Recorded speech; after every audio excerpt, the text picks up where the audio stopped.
Karena sesungguhnya syariat itu mabnaha, dasar bangunannya itu, pembangunannya itu, wa asasaha, dan fondasi-fondasi syariat itu didasarkan alal hikam.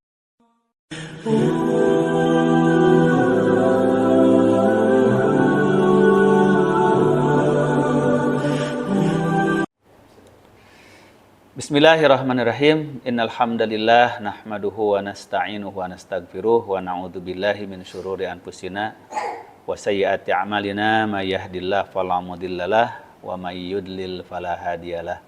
Asyhadu an la ilaha illallah wahdahu la syarikalah wa asyhadu anna Muhammadan abduhu wa rasuluhu alladzi la nabiyya ba'dah sallallahu alaihi wasallam.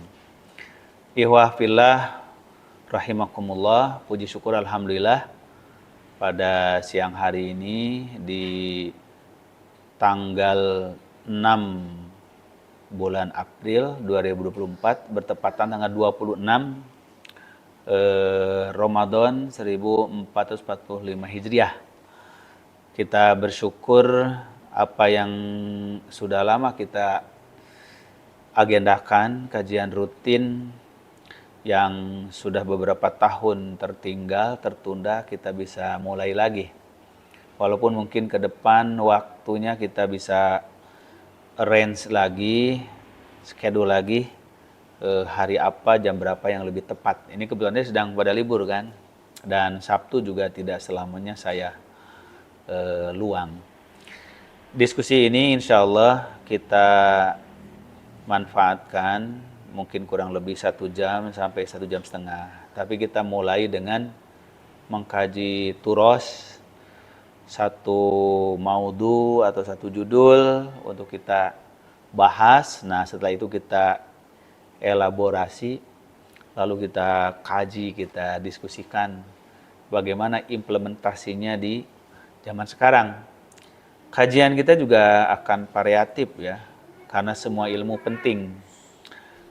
Baik itu kajian tauhid, tentu kajian tauhid yang advance ya, bukan dasar-dasarnya lagi, tapi bagaimana tauhid secara advance, kemudian usul fikih, kemudian metodologi tentang pemikiran Islam dan lain sebagainya. Nah, itu bisa berkembang di dalam diskusi kita.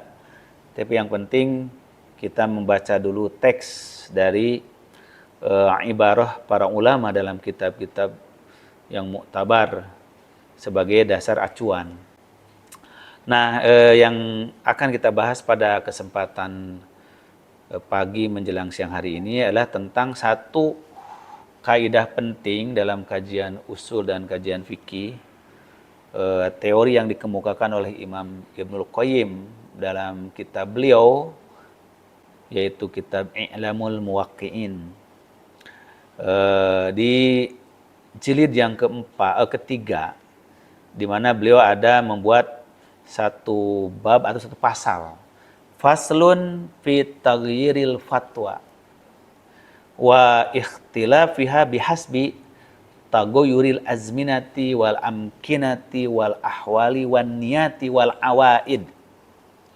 Jadi kata beliau, satu pasal tentang perubahan fatwa. Nah, jadi fatwa itu bisa berubah. Suatu zaman begini, zaman lain berbeda. Satu tempat. Nah, kenapa bisa terjadi seperti itu? Apakah itu tala'ub bil hukmi syar'i? Nah, seolah-olah mempermainkan hukum syariat. Kok fatwa bisa berubah-ubah? Dan perbedaannya itu, perbedaan fatwa itu kata Imam Ibnul Qayyim, bihasbi tagoyuril azminati wal amkinati. Sesuai dengan perubahan zaman, tempat, situasi, bahkan niat. Kemudian juga tradisi, adat istiadat. Kata beliau, asy-syari'atu mabniyatun ala masalihil ibad. Hadza faslun 'azimun naf'i jiddan waqa'a bisababil jahli bihi ghalatun 'azim 'ala as-sari'ah aujaba minal haraji wal masyaqqati wa taklifi ma la sabila ilaihi. Kata beliau, ini adalah pasal yang sangat besar manfaatnya, adhimun naf'i. Yang mana kata beliau, dengan ketidaktahuannya, waqa'a bisababil jahli bihi ghalatun adhim. Nah, yang dengan kejahilan itu akan menimbulkan kesalahan fatal. Jadi bisa bahaya kalau orang tidak memahami prinsip ini, kaidah ini, kata beliau, menyamaratakan fatwa setiap situasi dan kondisi, yaitu akan membawa kesalahan fatal ala syariati, terhadap syariah, auzaba minal haraji wal masyaqqati wa taqlifi ma la sabila ilaihi ma yu'lamu anna syariatal bahiratu syariatal bahirata allati fi a'la ratbil masalih la ta'ti bihi. Yaitu bahayanya itu terhadap syariat itu akan menyebabkan, akan membawa kesulitan dan kesusahan terhadap syariat dan pembebanan yang itu sebetulnya tidak diketahui dalam syariat Islam yang mulia, yang merupakan maslahat tertinggi yang tidak akan pernah dibawa keburukan dalam syariat ini.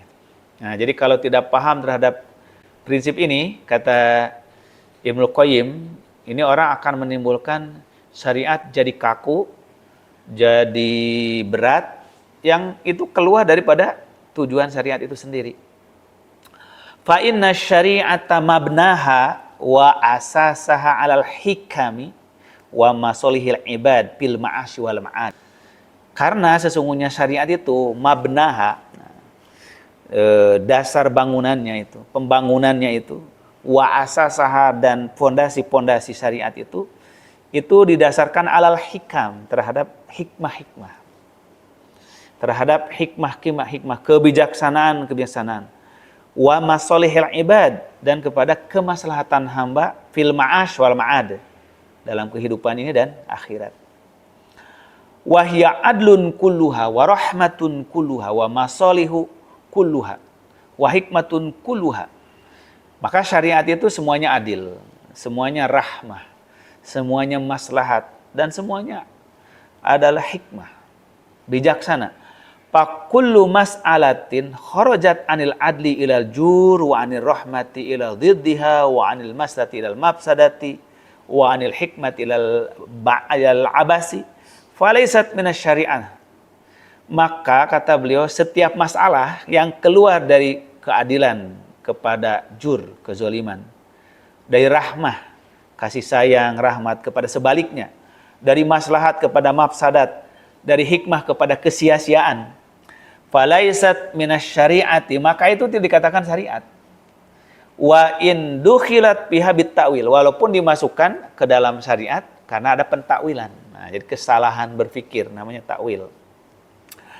Pasyari'atu adlullah baina ibadi. Syariat itu adalah keadilan di antara hamba-hambanya. Kemudian wa rahmatuhu baina khalqihi wa dhilluhu fi ardihi wa hikmatuhu dalatu alaihi wa ala sidqi rasulihi sallallahu alaihi wasallam atamma dilalatin wa asdaqiha. Maka karena syariat itu keadilan Allah di antara hambanya, rahmat di antara makhluknya, kemudian naungan di muka buminya, kemudian hikmah yang menunjukkan atas kebenaran dan kesempurnaan risalah Rasul. Wahya nuruhul ladzi bihi absarul mubsirun wa hadahul ladzi bihi ihtadal muhtadun wa shifaa'uhu tamul ladzi bihi dawa'u kulli alil. Maka syariat itu cahaya yang menerangi orang yang melihat, petunjuk yang menuntun orang yang mencari petunjuk, obat yang sempurna bagi orang yang sedang mengalami penyakit, dan wa tariquhul mustaqimul ladzi man istaqama alaihi faqad istaqama. Itu jalannya yang lurus. Siapa yang istiqomah di jalan itu, maka ia akan istiqomah ala sawa'is sabil, di jalan yang lurus. Fahya qurratul uyun wa hayatul qulub wa ladzatul arwah. Syariat juga merupakan qurratul uyun. Jadi penyejuk mata, buah hati. Hayatul qulub, kehidupan hati, dan kelezatan arwah, ruh. Fahya bihal hayat wal ghadha'u wad dawa'u wan nuru wasyifa'u wal ismah. maka syariat itu terhadap manusia menjadi kehidupan, menjadi ghodha, makanannya, dawa, menjadi obatnya, nur, cahaya, syifa, penawar, ismah, sekaligus pelindung. Wa kullu khairin fil wujudi fa inna ma hiya mustafadun minha. Maka segala kebaikan dalam kehidupan dunia ini diambil dari syariah. Wa hasilun biha, dan dihasilkan oleh syariah. Wa kullu naqsin fil wujud, maka segala kekurangan dalam kehidupan pasababuhu min idha'atiha. Sebabnya ini karena menyia-nyiakan syariah. Walau la rusumun qad baqiyat la kharabatid dunya wa tawiyal alam. Kalau tidak ada peraturan undang-undang yaitu syariat yang telah kekal, maka dunia ini akan khorob, akan hancur, dan alam akan digulung. Wahyal ismatul linnas wa qiwamil alam. Syariat itu menjadi ismah, menjadi pelindung, penjaga bagi manusia dan menjadi penopang alam semesta. Wa biha yumsikullahu samawati wal arda. Maka dengan syariat itu Allah genggam langit dan bumi antazula dari kehancuran, ketiadaan. Fa idza aradallahu subhanahu wa ta'ala kharabad dunya wa tawiyal alam rafa'a ilahi ma baqiya min rusumiha. Maka ketika Allah hendak menjadikan dunia ini hancur, alam digulung, maka syariat akan ditarik oleh Allah Subhanahu wa taala. Fasyari'atul lati ba'asallahu biha rasuluhu hiya umudul alam. Nah, ini perhatikan bagaimana Ibnu Qayyim ini mengungkapkan kata-kata, istilah-istilah yang subhanallah ya, tidak kehabisan kata gitu. Kata beliau, maka syariat itu yang Allah kirimkan melalui para rasul adalah umudul alam. Tadi kiwamul alam, sekarang umudul alam. Sebetulnya maknanya sama. Jadi tiang-tiang penyangga terhadap alam semesta. Begitulah ini kutubul falah was sa'adah. Menjadi menjadi mercusuar bagi keberuntungan dan kebahagiaan di dunia wal akhirah, di dunia akhirat. Nah, ini mukaddimahnya beliau mengantarkan tentang bahwa syariat itu prinsipnya adalah maslahat dan asasnya adalah hikmah. Nah, ini maka beliau uraikan tadi. Nah, baru beliau menguraikan secara lebih rinci contoh-contoh praktis bagaimana hikmah dan maslahat itu terapkan sehingga menimbulkan kaidah perubahan hukum. Kata beliau, wa nahnu nadhkuru tafsila ma azmalnahu fi hadal fasl bihaulillah wa taufiqihi wa ma'unati bi amsilatin sahihah. Jadi beliau akan menjelaskan secara rinci apa yang tadi global. Nah, dengan pasal-pasal yang lebih rinci dengan hidayah, taufik, pertolongan Allah Subhanahu wa taala dengan contoh-contoh yang sahih kata beliau. Pertama beliau ngasih contoh dengan apa? Yaitu al-misalul awal inkarul munkar wa syurutuhu. Nah, penerapan berubahnya fatwa karena perubahan situasi ini dalam kasus mencegah kemunkaran. Al-misalul awal anan nabiyya sallallahu alaihi wasallam syara'a li ummatihi izab inkaril munkar liyahsula bi inkarihi minal ma'ruf ma yuhibbuhu Allah wa rasuluhu. Jadi yang pertama Allah syariatkan menghilangkan kemunkaran, menciptakan kema'rufan, apa yang cintai Allah dan Rasul. Fa idza kana inkarul munkari yastalzimu ma huwa ankaru minhu wa abghadu ila Allah wa rasul fa innahu la yasugu inkaruhu. Nah, jadi dari situ baru beliau mengambil kesimpulan. Premis dulu kan tadi, premis mayor, premis minor, nah nanti akan konklusi. Kata beliau, sesungguhnya mencegah kemunkaran jika mengakibatkan, membawa konsekuensi, menimbulkan kemunkaran yang lebih besar atau menimbulkan kemunkaran yang lebih dibenci oleh Allah dan Rasulnya, maka nggak boleh mencegah kemunkaran itu. Padahal nahi munkar itu wajib kan? Tapi dalam konsep itu jadi nggak boleh. Nah, ini contoh. Bagaimana bisa berubah begitu kan? Wa in kana Allahu yubghiduhu wa yamkutu ahlahu. Wa in kana Allah yubghiduhu wa yamkutu ahlahu. Walaupun Allah membenci dan memurkai si pelaku kemunkaran itu. Wa hadza kal inkar 'alal muluk wal wulati bil khuruj 'alaihim. Nah, contohnya kata beliau seperti mencegah kemunkaran dengan cara keluar dan memberontak penguasa. Fa innahu asasu kulli syarrin wa fitnatin ila akhir dahr. Karena mencegah kemunkaran dengan memberontak pada penguasa itu adalah asas kulli syarr. Itu adalah pokok dari segala keburukan dan fitnah sepanjang zaman. Ini penting sekali ini, karena banyak orang yang ingin nahi munkar tidak melihat siapa yang dia nahi munkar itu. Nah, ini kaidah penting. Wa qad istadana sahabatu Rasulullah sallam fi qitalil umara alladzina yuakhiruna salat an waqtiha. Para sahabat pernah minta izin kepada Rasulullah untuk memerangi para umara yang mereka mengakhirkan salat dari waktunya. Jadi ada di zaman tertentu kata Nabi akan ada para pemimpin yang mengabaikan sholat, menyelewengkan zakat. Kata para sahabat, boleh nggak aku berontak mereka, perangi mereka? Kata Nabi, la, tidak boleh. Wa qalu afala nuqatiluhum, bolehkah kami memerangi mereka? Faqala la, ma aqam as-salat, tidak. Selama mereka masih mendirikan sholat. Kan lah gitu, diakhirkan sholat masih sholat gitu kan. Gitu. Wa qala man ra'a min amirhi ma yukrihuhu falyasbir wala yanzi'ana yadan min ta'atihi. Maka kata Rasulullah, siapa yang melihat dari penguasanya apa yang dia tidak sukai, sabarlah. Jangan menarik tangan dari ketaatan. Wa man ta'ammala ma jara 'alal Islam fil fitanil kibari wasigur ra'aha min idaati hadal asli. Nah, ini kata Imam Ibnu Qayyim. Maka siapa yang merenungkan apa yang terjadi kepada Islam tentang fitnah-fitnah yang besar dan kecil, maka ia akan mendapati bahwa penyebabnya ini mengabaikan prinsip ini.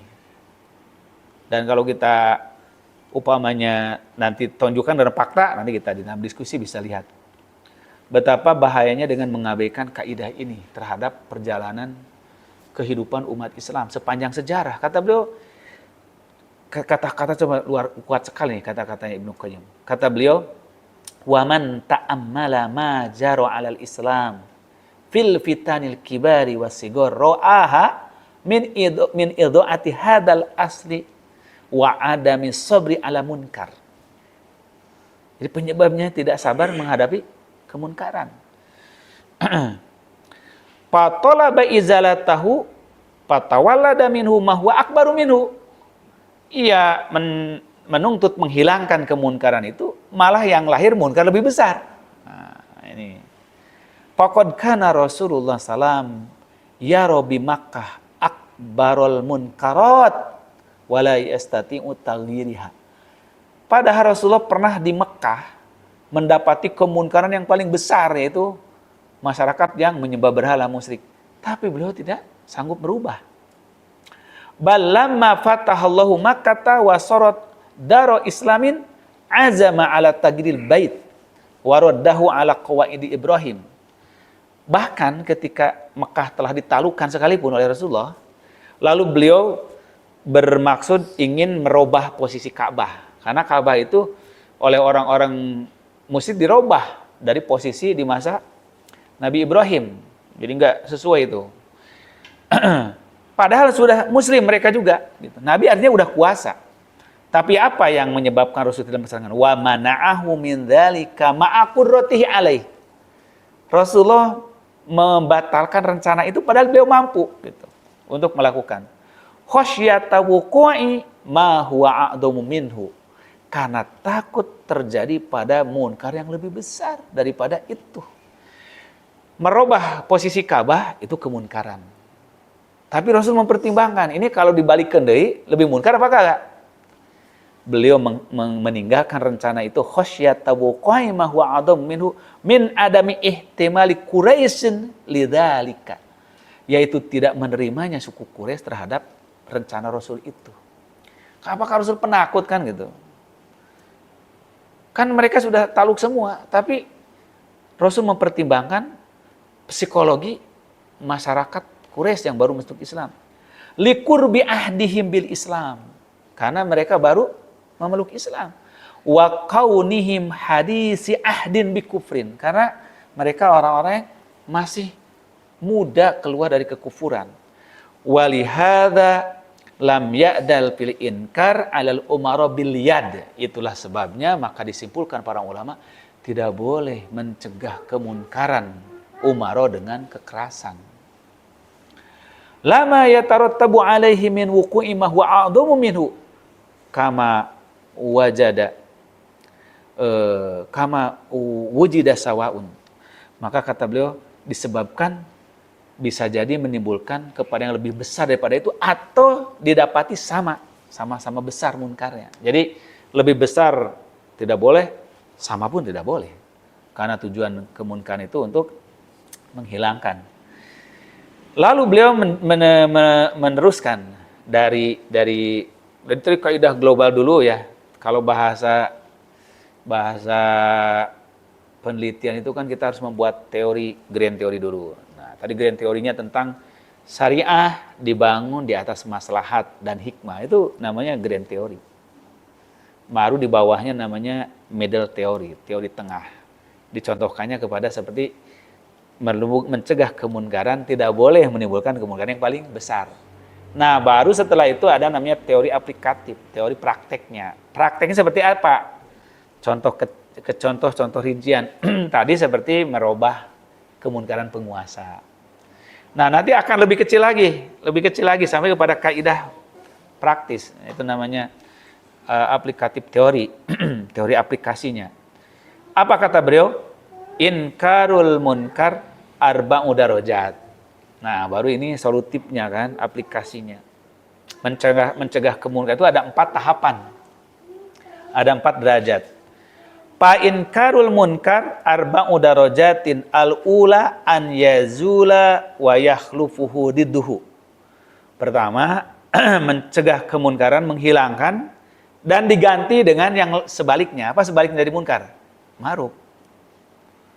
Jadi ini munkar didobrak, diganti dengan yang ma'ruf. Ini kondisi pertama. Kondisi kedua asaniyah an yakilla wa illam yazal bijumlatihi. Jadi berkurang munkarnya. Tadi munkarnya 10. Nah, sekarang kita dobrak, alhamdulillah berkurang jadi 5. Atau berkurang jadi 6, jadi 7. Berkurang. As-salisah an yahlufahu ma huwa misluhu. Yang ketiga, kondisinya munkar dirubah. Tapi datang munkar yang lain yang sama dengan itu. Gitu. Ini kemunkaran, pokoknya nilainya 10 skornya. Dicegah. Hilang betul, ganti munkar yang lain gitu. Seperti jalma atau orang dilarang mabok gitu kan, larang mabok. Tapi jadi judi gitu kan. Maboknya berhenti, tapi pindah ke judi gitu. Nah, ini yang ketiga. Kemudian yang keempat kata beliau warabi'ah an yakhlufahu ma huwa syarrun minhu. Digantinya dengan yang lebih buruk lagi. Mungkarnya asalnya 1, dilarang malah jadi 2. Apa kata beliau? Paddarojatanil ulayani masyru'atani. Nah, maka derajat kemunkaran yang 2 tadi, nomor 1, nomor 2, itu adalah harus dilakukan, disyariatkan, dilakukan. Nah, jadi kalau kita lihat kemunkaran, kita yakin nih, kita dobrak hilang semuanya, harus itu. Atau kita lihat nih kemunkaran, kita dobrak, tinggal sedikit, boleh. Gitu. Wasalisatu maudhi'a istihad. Tapi kondisi yang ketiga, itu dipersisikan oleh para ulama. Jadi, didobrak, munkar yang ini hilang, ganti munkar yang ini. Gitu, itu yang ketiga. Gimana caranya kalau gitu, kata beliau? Ini istihad, dilakukan. Kemudian warobiatu muharramatun. Kalau bentuk yang keempat, haram. Nah, fa idza ra'aita ahlal fujur wal fusuq yal'abuna bi syatranji kana inkaru alaihi min adamil fiqhi wal basirah illa idza naqalatu minhu ila ma huwa ahabbu ila Allah wa rasulihi. Umpamanya gitu ya. Orang yang menyia-nyiakan waktu dengan menghabiskan waktu dengan bercatur, satrons. Di kalangan para ulama kan ikhtilaf tentang hukum satrons, tentang hukum bercatur itu. Ada yang mengatakan haram mutlak, ada yang mengatakan mubah, ada yang mengatakan tergantung. Kalau caturnya menghilangkan waktu, sehingga tidak sholat, tidak dzikir, tidak baca Quran, ya haram. Nah, orang mencegah catur gitu kan, yang masih diikhtilafkan hukumnya. Ya udah tuh nggak boleh catur, jadi gapleh kan. Pindah ke gapleh. Nah, seperti itu. Maka apabila engkau melihat seperti itu, engkau harus mempertimbangkan ini perlu dirubah apa tidak. Gitu. Nah, ini contoh-contoh. Nanti banyak contoh-contoh yang misal. Antum sendiri bisa cari contoh-contohnya ya. Contoh-contoh yang misal. Tapi beliau memberikan contoh itu. Dan yang semisalnya dari itu. Saya tidak bacakan semuanya. Karena itu nanti sama seperti orang yang rajin baca komik gitu kan. Komik sastra gitu, seperti ayat-ayat cinta gitu kan. Kan banyak orang yang menganggap haram baca komik gitu karena cerita fiksi kan. Mending baca tarikh kan gitu. Nah, sekarang dia tinggalkan baca komik ayat-ayat cinta, yang dibaca buku porno gitu kan. Mana yang lebih baik? Mending tinggalin aja, mending biarin kan. Tapi kalau dicegah dari baca komik, jadi baca siroh, itu baru bagus gitu. Nah, jadi tidak asal mencegah, tapi gimana dampak. Saya langsung aja ke contoh yang kedua. Nah, jadi supaya menghemat waktu bahasan kita untuk nanti diskusi. Al-misalusani, contoh yang kedua. Annan nabiyya sallallahu alaihi wasallam naha an taqta'al aidi fil ghazwi. Atau kalau dimajhulkan an tuqta'al aidi fil ghazwi. Rasulullah melarang menghukum potong tangan dalam situasi perang. Jadi di daerah konflik, daerah perang, nggak boleh dilakukan hukum hudud, potong tangan nggak boleh. Makanya timbul pertanyaan ya, dulu Ustadz Ja'far Umar Tholib Allahyarham melakukan rajam kepada salah seorang laskar ya yang mengaku berzina. Ini luar biasa konfliknya itu sampai mendunia itu, disoroti oleh PBB, disoroti oleh OKI. Gitu. Karena negara saja nggak berani melakukan, tapi ini komunitas. Ini dahsyat itu sebetulnya. Kalau kita kaji dari tinjauan sosiologi hukum, tinjauan usul fikih, tinjauan dakwah itu. Tapi ala kulli hal ya mudah-mudahan itu jadi amal baik mereka ya, ijtihad mereka. Jika benar di pahala 2, jika salah 1. Dan yang wafat dihukum rajamnya mudah-mudahan betul-betul syahid kan gitu, karena niat baiknya itu. Tapi yang kita bicarakan ini adalah teori ilmu. Ini rawahu Abu Daud. Fahadha haddun min hududillahi ta'ala. Kata Ibnu Qayyim, ini adalah hudud dari hudud Allah Ta'ala. Wa qad naha an iqamati fil ghazwi khasyatan an yatarattaba alaihi ma huwa abghadu ilallah.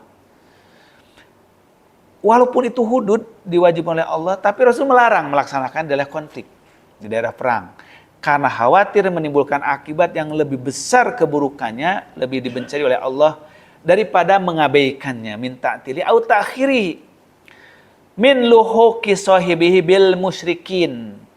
Contohnya yaitu takut orang yang mau dihukum itu malah lari ke musuh. Wah, saya berada di pasukan muslim ini mau dihukum potong tangan, akhirnya kabur, melarikan diri gabung dengan musuh karena sakit hati dihukum. Hamiyatan wa ghadaban, karena fanatisme dan kebencian. Kama qalahu Umar wa Abu Darda wa Hudzaifah wa ghairuhum, sebagaimana dikatakan oleh Umar, Abu Darda dan Hudzaifah. Wa qad nasa Ahmad wa Ishaq wa Ibnu Rahawai wal Auza'i wa ghairuhum min ulamil Islam ala annal hudud la tuqamu fi ardil adu. Maka inilah ijtihad Imam Ahmad, Ishaq bin Rahawai, Imam Al-Auza'i dan yang lainnya, yaitu bahwa hudud jangan ditegakkan di negeri konflik, di tempat peperangan. Wa dzakaraha Abul Qasim wal Khiraqi fi mukhtasarihi faqala la yuqamul hudud la yuqamul had ala muslimin fi ardil adu. Dalam redaksi lain, tidak boleh hudud ditegakkan kepada kaum muslimin di negeri musuh. Nah, ini bukan lagi perang, negeri musuh. Maka timbul pertanyaannya, orang muslim yang tinggal di Amerika, tinggal di China, tinggal di Suriah, di Rusia dan negara-negara yang menerapkan hukum kafir, sedangkan dia muslim tinggal di situ. Nah, apakah berlaku hukum hudud? Wa qad ata Bashar bin Artad birajulin minal Ghazati qad saraqa majinahu, bahwa Bashar bin Artad membawa seseorang laki-laki tentara prajurit di dalam medan perang yang mencuri bajunya, baju besinya. Faqala, maka ia berkata, laula anni sami'tu Rasulullah yaqulu la tuqta'ul aidi fil ghazi laqata'tu yadaka. Kalau aku tidak mendengar Rasulullah bersabda jangan ditegakkan hudud di negeri musuh dalam peperangan, aku akan potong tanganmu. Nah, jadi sahabat Bashar bin Artad ketika dibawa kepada beliau seorang laki-laki pencuri, beliau tidak melakukan hukum hudud karena kata beliau Rasul melarang menegakkan hukum hudud di di medan perang. Wa qala Abu Muhammad al-Maqdisi wa huwa ijma'us sahabat. Itu ijma' sahabat. Rawa Sa'id bin Mansur fi sunanihi bi isnadihi anil Ahwas bin Hakim an abihi an Umar kataba ilan nas. Jadi Umar menulis surat kepada kaum manusia, maksudnya pada gubernur-gubernurnya dan kaum muslimin, alla yuzlidanna amiru jaisin wala sariyatun wala rajulun minal muslimin haddan wa huwa ghajin. Jangan dilakukan hukum jilid, hukum cambuk kepada komandan tentara atau pemimpin pasukan atau seorang pun dari kaum muslimin suatu hukum haddad, hukum hud, sedangkan ia sedang berperang. Hatta yaqta'ad darbu qafilan, sampai selesai peperangan tersebut, keluar, sampai dibawa dulu seluruh peralatan perang dan perabotan keluar daripada medan perang itu.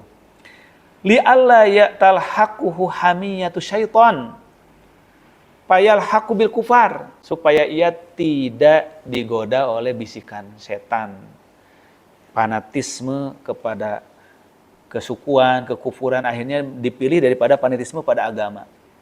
Wan Abi Darda misla dzalik, dan dari Abu Darda pun itu adalah seperti itu. Nah, jadi saya kira ini dua contoh dulu sebagai materi pertama. Beliau banyak sekali nanti mau beri contoh-contoh sampai rinci dalam berbagai masalah, berbagai hal. Tapi beliau contohkan dalam kaidah mencegah kemunkaran dulu. Karena ini beliau dahulukan, ini yang menimbulkan banyak orang salah paham terhadap melakukan pencegahan kemunkaran, tidak mempertimbangkan kemunkaran yang lebih besar. Saya kira ini kita membahas nasnya atau teksnya. Nah, kita punya waktu untuk mendiskusikan mungkin sampai duhur di kesempatan yang baik ini. Demikian, hadanallahu wa iyyakum ajmain. Subhanakallahumma bihamdik asyhadu an la ilaha illa anta astaghfiruka wa atubu ilaik. Allahu ya'khudhu bi aidina ila ma fihi khairul lil Islam wal muslimin. Wassalamualaikum warahmatullahi wabarakatuh.